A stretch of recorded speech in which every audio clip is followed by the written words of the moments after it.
इकडे आरोपी डॉक्टर तावरे विशाल अग्रवाल यांच्यामध्ये व्हॉट्सअप कॉल सुद्धा झालेले आहेत।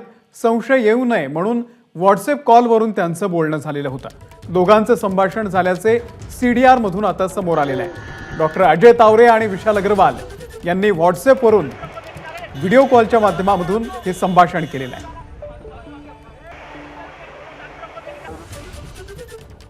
इकडे मंत्री तानाजी सावंत यांच्या विरोधात भूमिका घेणारे निलंबित वैद्यकीय अधिकारी डॉक्टर भगवान अंतू पवार यांच्यावरच आता कारवाई होण्याची शक्यता आहे। यांच्यावरती निलंबनाची कारवाई का झाली हे सांगणारं निवेदन त्यांनी मुख्यमंत्र्यांना पाठवलं आणि त्याच वेळी ते समाज माध्यमांमध्ये व्हायरल झालं। त्यामुळे सरकारची बदनामी झाली अशी नोटीस त्यांना पाठवण्यात आलेली आहे। सरकारकडून डॉक्टर भगवान पवार यांना पाठवण्यात आलेली कारणे दाखवा नोटीस एबीपी माझाकडे आहे आणि या नोटिशीचा खुलासा 3 दिवसांमध्ये न केल्यास डॉक्टर भगवान पवार यांच्यावरती शिस्तभंगाची कारवाई सुरू करण्यात येईल असंही म्हटलेलं आहे। सूरज सावंत आपले प्रतिनिधी या संदर्भातले अपडेट देतील।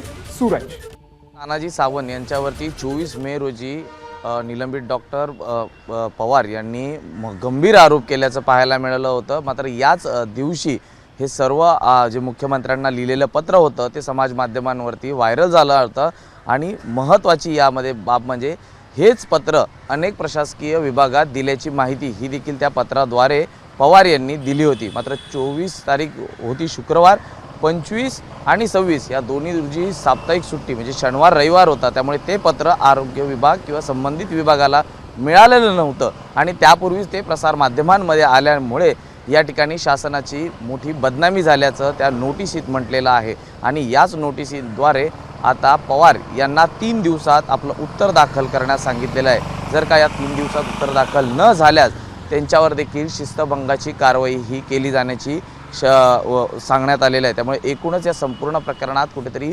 निलंबित डॉक्टर भगवान पवार यांच्या अडचणीत वाढ झाल्याचं पाहायला मिळत आहेत। 1-2 नव्हे तर 3 ते 4 गंभीर प्रकारचे आरोप हे भगवान पवार यांच्यावर करण्यात आलेले आहेत आणि त्या संदर्भातच समिती नेमून त्याची चौकशी सुरू होती आणि या चौकशी दरम्यानच पारदर्शक ही चौकशी व्हावी यासाठीच पवारांना निलंबित करण्यात आलं होतं। मात्र याचा अर्थ हा वेगळा पवारांनी घेतला असल्याचं देखील शासनाकडनं म्हणण्यात आल्याचं आहे।